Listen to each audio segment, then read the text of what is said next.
Hey guys, Tyler with Meeple Mountain here, bringing you another board game review. This time we're going to be looking at Azul Duel, which is the two-player specific variant of the beloved tile-laying classic, Azul. This game distills down and reinvents the classic game of collecting these beautifully colored tiles and making sets and matching, and builds it into a two-player specific variant where you're going to be pitting your wits against one other opponent, trying to collect and outmaneuver your opponent for the tiles you need to score the most points over 5 rounds. There's a lot of exciting nostalgia for this game that kind of brings me back to many years ago when I first began playing Azul, and there's a lot of new that this game brings. It's a lot of reimagining of that classic game that feels fresh, unique, and distinct. I'm really excited to show you this title, so let's go ahead and get to the table and check out Azul Duel. Welcome to the beautifully colored and strategically deep world of Azul Duel. Try saying that one 5 times fast. Azul Duel is a reimagining of the classic game Azul. The general concept is similar to the beloved classic, where you will be collecting tiles from your various locations that are here, or called factories. You'll be placing them on your player board. When you fill up a particular row or section of your board, you would then be able to take one of those matching tiles and place them in your new area unique to Duel called the Dome. Here you'll be using dome plates that you'll be collecting over a series of rounds, placing them here on your board however you see fit, and collecting tiles, as I mentioned. Once you've filled an entire row with a particular colored tile, you'll be able at the end of a round to take one of these, move them over, and place them on your dome. Doing so will give you an instant amount of points based on how many tiles there are surrounding the tile you placed. And if you fill an entire row, you'll gain some additional bonus points as well. Of course, you can see, starting at the top, it's going to be the easiest to fill your tiles, with it being the most difficult at the bottom, as you'll need 6 to be able to place even just one tile on this particular row. At the end of the game, you will also score bonus points for every column, every row, and in this case, every diagonal section that you fully fill of 6 tiles at the end of the game. So there's some objectives that can change and vary depending on the game that will give you incentives on how to play. This game is played over a series of 5 rounds, with players taking turns back and forth, either collecting dome plates to place onto their dome area, which is where they'll need to place tiles over here. They'll be collecting tiles from these various factories, placing them on their board, or potentially taking bonus tokens, which are little multicolored sections that they can fill, getting a max of 2 per round. And they'll use those to count as bonus chips as they need them to help fill their board faster. This will go back and forth again in this way until 5 rounds are completed, at which point the player with the most points that they've generated will win. Rounds are very simple. They're played over basically 3 phases where you will acquire things. We'll talk about that more in detail in a second. Then you will score and move your tiles over onto your dome, and then score the points that you've generated, and then you'll set up for the next round. Azul Duel plays very quickly, and it's easy to learn. The intricacy and the depth comes from the strategic choices that you have in front of you. So let's go ahead and talk through the various phases of the game so that you guys can have a better understanding of how to tackle that wonderful strategy that Azul Duel brings to the table. Let's start first by looking at phase 1, acquisition. All right, we've zoomed in a little bit here just to get a better look at what the board state looks like for one player in the game of Azul Duel. In the first phase of every round, the 5 rounds of the game, you will start with acquisition, with each player taking turns back and forth doing one of 4 things. And we'll talk through what those are now.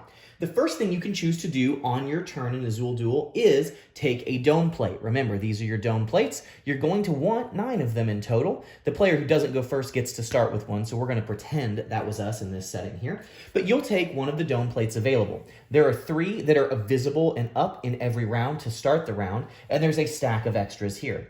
As your action, you can take one of your symbols. So in this case, we're the moon player. We can place that moon right there to indicate we want to take a dome plate, and we can choose. We can take one of these items here, simply grab it, and we can place it anywhere on our board in any orientation that we want. So we could do something like this, for instance, to kind of start filling out our options. You can also take from the stack here in a very interesting way. You can choose to lose victory points, pay victory points to effectively start looking through these items For however many you take, you won't get to look at the bottom of them. You're just looking at the backs, and then you can choose one of these items to take. Now, you may notice there are some with rainbow symbols and some with plain symbols like this on the back. That indicates that these are going to have wild locations where any color tile can go, and these items are going to have a special symbol here, which does something in scoring. They score in a special way when you fill these dome plates up. Regardless, you won't know what's on the back or on the front. You will just be picking based on the back. So you could dig for a particular type if you really needed a wild or something like that to ensure you could pass. Those are the two options you have. This won't refill between rounds, so out of the 4 actions that this can be done every round, one player is going to have to dig a little bit, so you may want to start by getting your freebies there. But that's the first action that you can do. The next 2 actions are similar. They're going to be how you get tiles from the factories. Now, there are 2 types of factories. There's small factories and large factories. Each factory has 2 sides, the sun side and the moon side. Every round is going to start like this with little tiles, 4 or 5 here in the sun sides of the factories. The first thing that you can choose to do on your turn is take all of the tiles of a singular color from the sun side of one factory. So for instance, I could take both of these blues and I have to place them in one of my retaining areas for my tiles. They have to go in the same section, the same kind of row here. So for instance, I could start them here. They always have to go right to left, and we have to fill these up. And once an area is fully full, we can move one of those tiles to any applicable space on our row that matches the color. So for instance, I could take those, place them here, and at the end of the round, I would know that I actually have this fully filled, and I could move one of these guys to fill this blue that's needed here. This guy would go away, and we would continue play. But these have to go in the same section. I could start a bigger column here and kind of work my way up. I could fully fill a section, or you could overshoot, which is not a good thing. I could go here. This guy would actually break and would go to my broken tile section, which will cost me points at the end of the round. We don't want to do that, ideally. So you would take all of them from one section. I could take from here. I could take from the large one. Whatever I want, I get all of a singular color. Let's say I did take these blues and I did place them here. It seems like a pretty good choice for us for a first turn action. Then we're going to stack all of these remaining, however we want, our choice, on top of this section in the moon space of that factory. And that would be our turn. That would be it. We could keep going back. Next turn, we could take more from a different area if we wanted and stack these on the moon as well. But the other option that you have is, like, now we have some things on moon sides of the factories. What do we do there? Well, you can get the top tile from a moon stack. So we could take this particular unique red one and we could place it somewhere if we wanted as well. That's another action that we could do.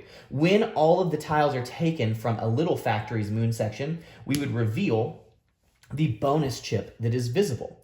As an action, you can choose to take this bonus chip and place it into one of your storage slots for the round that you're on. You're never going to get more than 2 of these in a round of play, and that's why they're limited based on the round. But you'd place these here, and as I mentioned before, you're going to start to collect these over the course of the game, through the rounds, and you can, when it comes to scoring, we'll talk more about this, but you can actually use these guys, like these whites, for instance. I could use both of these halves to count as a white chip if I needed it to fill a particular row, so that I could hopefully help quickly fill, move tiles over into my dome. When they're used, and they would be turned over. So they're only good for 1 use per game. But that's how you would use bonus chips. Now, the last thing is we have this large factory, which works a little bit different. Let's say I took these white tiles here and placed them somewhere on my play area throughout the course of the game. The rest actually fill in individual sections over here like this. Just like normal, I could choose to take a singular tile from the moon section. That's fine. But when you do, if you're the first person to do so, you take the first player token. Now, that's great because you can go first next round. Really tactically helpful for first choice in factories or first choice in dome plates, which is very key in Azul Duel. But taking this first player token does cost you 2 points at the end of the round. And we'll talk about scoring here in just a second. That is a price to pay, and there's a reason you would do it, but it is good to note that that is a thing to do. Those are the 4 actions you can do in the acquisition phase. You can take from the sun tile, take all of one color. You can take the top from the moon, or a singular in the moon tile of a factory. You can take a dome plate, or you can take a bonus chip if it is revealed, e.g. an entire small factory is out of tiles. You'll go through this until everyone has got their dome plates. So 4, we have to pick all of our dome plates or all of our tiles are empty. And when one of those things is completed, we will move on to the dome tiling in the scoring phase of the round. All right, let's go ahead and talk about the dome placement in the scoring phase. So after we've completed acquisitions, all of the dome plates have been collected or all the tiles have been taken, it's time to do some individual work on our board. Each player would do this simultaneously and get their score, but this is kind of how it would work. First things first, you're gonna run down through your list to see if you're eligible to place a tile or complete kind of a section. So you're gonna look to see first off, is your area full? There's really 2 statuses that you can have for your thing. Is it complete? So full, so these top 2 are complete. They're fully full of tiles. There's no more that I can place here. They're maxed out. These are incomplete because they're not fully filled with tiles that can be used. So these guys we can't do anything with them yet. The 2 that on the top we can do something with. This blue one, for example, will slot over, so we would pick him up. We'd look for one that we want to place. If there were multiple blue options, we could choose where he goes in this row. But we're going to place him right there. The other guy, he goes away. He's gone. He would go into a tower holding kind of discards, effectively for the tiles and may come back later in the game. That's it. That's great. We would score this placement. We're going to score a point for him, and then we're going to score for how many tiles there are adjacent to him vertically, if there's any linked tiles horizontally linked and vertically linked. So for instance, we're going to say there's 1 and none, so 1 point, and then there's 1 and 2. So total of 3 points that we would gain by placing this tile right then and there. That's great. That's awesome.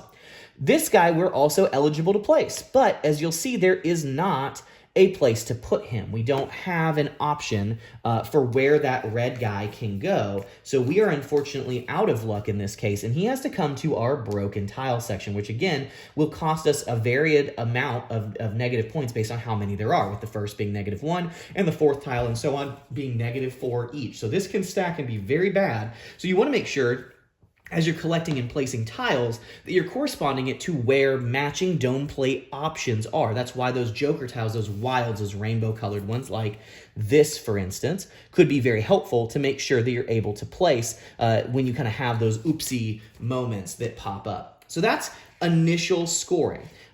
If you fill a special plate section, for instance, let's say hypothetically, I was able to fill this spot here with this guy here. This whole dome plate would need to be full. So there'd be a black one and a red one here. We would actually flip and complete this whole plate, and we score points based on the row that that special tile was in. That can be really helpful and a really nice way to get some quick immediate points there as well. Lastly, there is another way that we can complete rows even that are incomplete, and that is, again, these bonus tokens, these bonus chips that we talked about before. You'll see here that I have 3 white tiles. I'm missing 1, but I do have some eligible special plates I could try to start filling up and getting ready to complete.